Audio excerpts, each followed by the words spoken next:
Okay, so today we are going to be talking about gathering, and gathering is when you need one much longer piece of fabric attached to another, and you want to take up all that extra fabric by scrunching the fabric up. This is how you would attach a full skirt to a waistband. It's how you would make a full sleeve fit or just make ruffles. So gathering is one of those good basic skills that we should all practice having.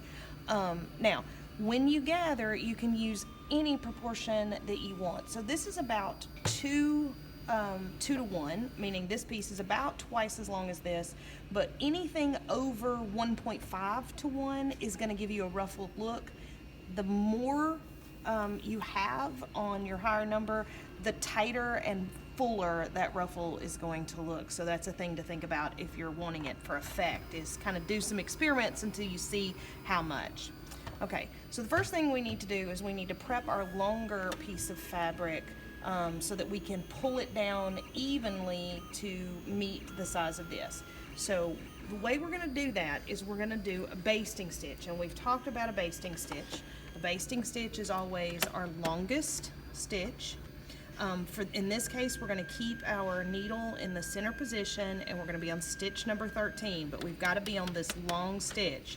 And the next thing you need to know is that we are not going to back stitch, and we're going to leave ourselves some long tails. Now, I have loaded the machine with 2 different colors of thread, which is not something we normally do. But the reason I have done that is it's going to make it easier for you to see what I'm talking about. So my black thread here is my bobbin thread, and my sort of maroon thread is my top thread. I'm going to sew on this basting, leaving these long tails all the way down the fabric twice. And then I'm going to use that stitch line to help me gather the fabric. All right, normally if we were going to sew a seam, we would line our fabric up with this 15 or 5/8 line with our needle in the center position, because that's where our seam line is typically going to be. However, for this, we want to make sure that we don't get that far over. So one good way to do that is put your needle in your center position and use just the edge of your foot as your guide for where to sew. So I'm gonna put that right down on the clean edge of the fabric, drop my needle.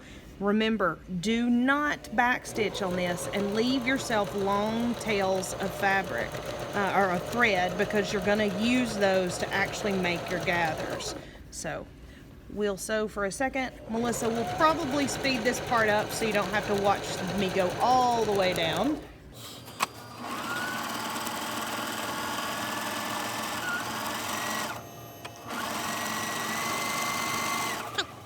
Now, when you get to the end, you're going to sew right off the end, raise your needle, raise your foot, and pull out those long tabs of thread. You need those on both ends, okay? So do not cut those too short, and do not backstitch. So there is our first line of stitching. Now we're going to come back and we're going to use that and do one more line of stitching. So this time I'm going to line my stitch line up with the inside of the opening of this foot, just like that. And I'm going to make sure as I sew not to cross, oops, my needle came in threaded, gotta start over. Not to cross over that line of stitching. Do not let yourself wander and cross the one you just did. Okay, now we have gotten our first line of stitching, and it's all the way down, and we need to start our second one. So a couple of things to pay attention to. Remember, I left my long tabs here at the beginning. I'm leaving long tabs for this second time. And the main thing to remember here is do not let yourself cross over the stitching you did, because that's going to make it much harder to gather. So what I'm going to do this time is I'm actually going to use that stitch line to the inside of the opening of my foot. I'm going to drop my needle into my fabric, and I'm going to go pretty slowly because I want to keep those 2 lines of stitching perfectly parallel and not cross each other. If you cross each other, this is going to get a little bit harder to do. So just go all the way down, and it should look like that. So I'm going to go all the way down, leaving long tabs on the end, and I'll catch you as soon as I'm done with that.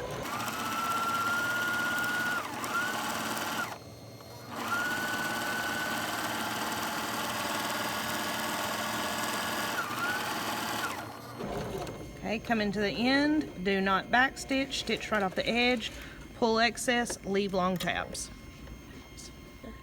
Okay, so I finished running my basting stitches along the top of my ruffle and kept them parallel, did not let them cross over, so we're ready to go.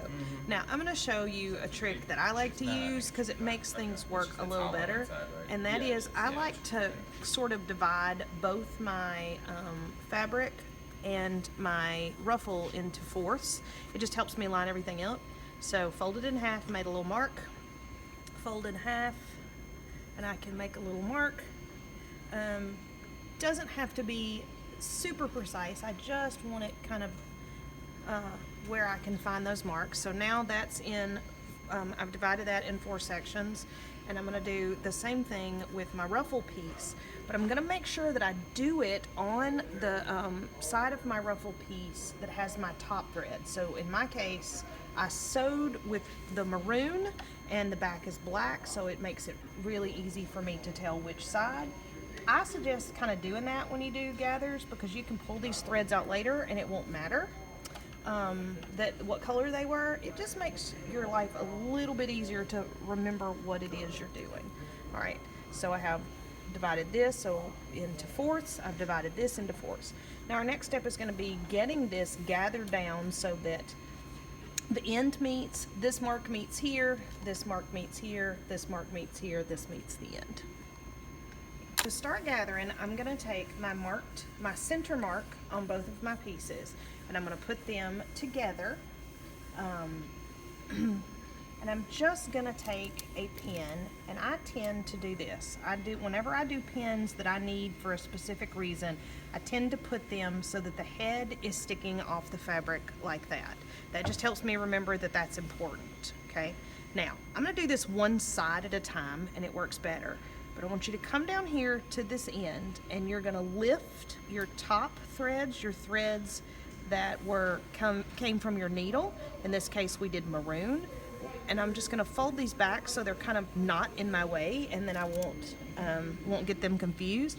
I'm just going to stick a little pin, and then I'm going to use this like a dock cleat from a boat. I'm just going to wrap around a couple of times just so that stays out of my way, and I know that these are not in use. Okay, so those I don't have to worry about. I need to knot it up a little tighter if we're worried about it popping off. Okay, so ones that I want to use are my bobbin threads. My bobbin threads are my black threads.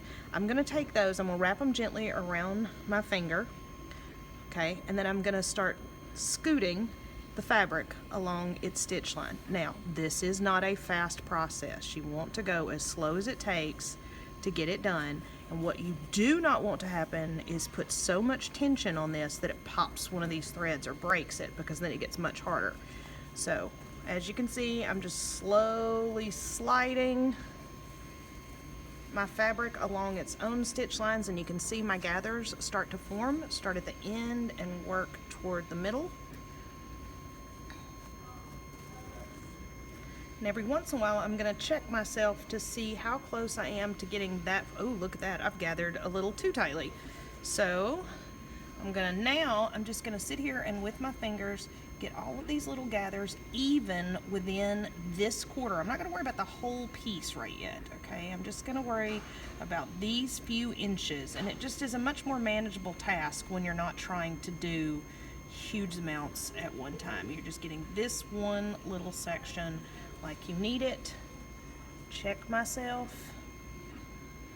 Okay, it needs to go just a tiny bit tighter, so I need to tighten up just a little bit. I'll go back here, grab my black, and then work that fullness in there, trying to get everything nice, neat, and evenly divided. Keep matching up and doing that. Oh, look at that. That is almost perfect. Okay, now I've got that. So what I'm gonna do this time, because you want to pin from this side, is I've gotten this where this is a pretty good match. I'm gonna come over here, and now I'm gonna pin so that the ruffle side is on the top. Okay, and I'm going to, as carefully as possible, line my edges up and pin. You want to be very careful to line up as pretty and neat as you possibly can. using your fingers to kind of work fullness, pull little wrinkles out where you need it. Don't rush. This is one of those things that you just relax and do. Listen to a book on tape, play your favorite song. Don't get in a hurry.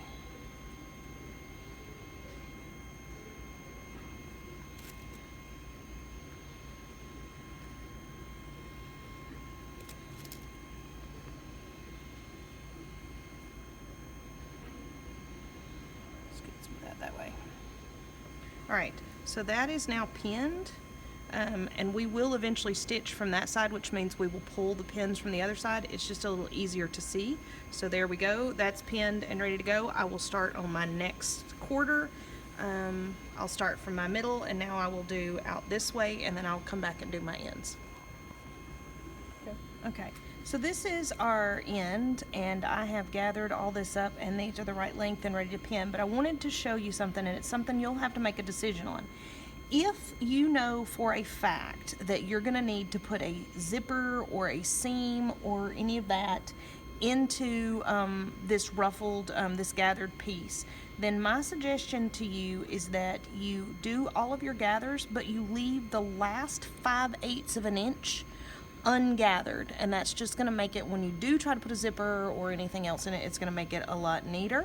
So if you know you're going to have to do a seam there, then go ahead and leave the last just 5/8 of an inch or so ungathered, and it'll give you a neater result in the end. Now this one, all my gathers are super neat. I'm going to pin this, and in a minute I will show you how to stitch the gathered piece onto your flat piece. Okay, so here I am all gathered up, and I have my pins all with the heads down going toward my raw edge, except for this one, which was my center pin. Now I can take that out. I can also take out any pins that I had securing my, my gathering threads. I want to just take a second to get all of that kind of neat and out of my way before I go back to my machine. This time we're actually going to attach this ruffle here.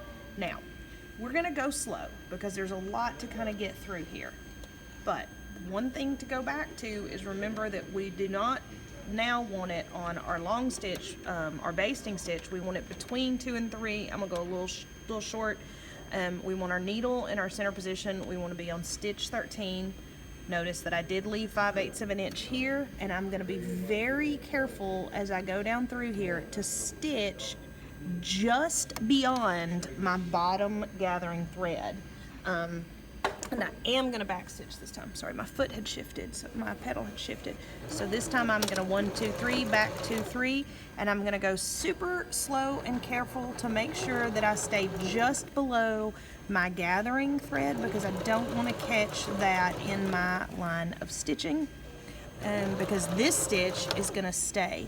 Now I am leaving my pins in for this. It just makes things a little easier. Just go slow, and notice every once in a while you are going to have a little gather that wants to go the wrong way. Stop and make it play nice. It's okay if you have to stop and go on this process. So I kind of pull them out of my way as I go.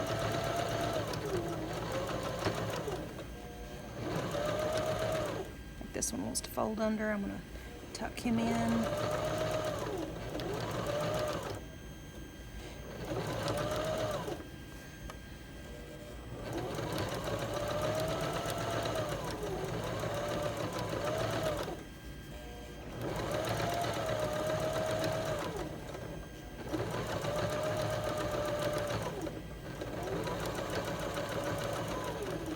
Okay, remember at this end I'm going to back stitch, lock stitch again. I'm going to pull out, clip my threads. Don't have to leave tails this time, and in fact now I can clip all my tails if I just feel like it on this end. Alright, so the next thing we got to do is pull our pins, and I will tell you a secret. You will always lose a pin in a gather. It's kind of a rule. There's always going to be one that hides from you. So sort of bend your fabric a little bit. It helps the heads pop up, and just use your fingers as you go along to make sure and feel them. See how this one, the bottom of it was hidden? So as you pull them, just every once in a while kind of mush in there. Make sure you're not losing one. See, there's one that's kind of to hide. There's one that's hiding.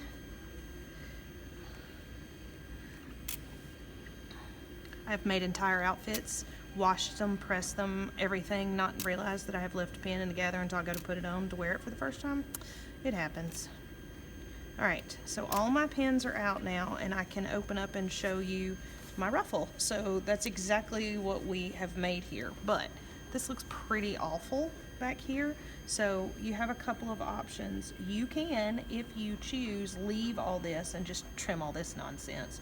Or you can actually now go back and just gather up. When I told you try not to break your thread, now it doesn't matter.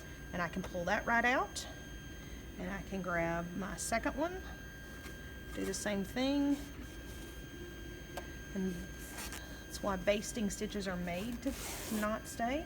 All right, so there's my second one. I'm gonna pull the top threads that are just now wedged in between this fabric.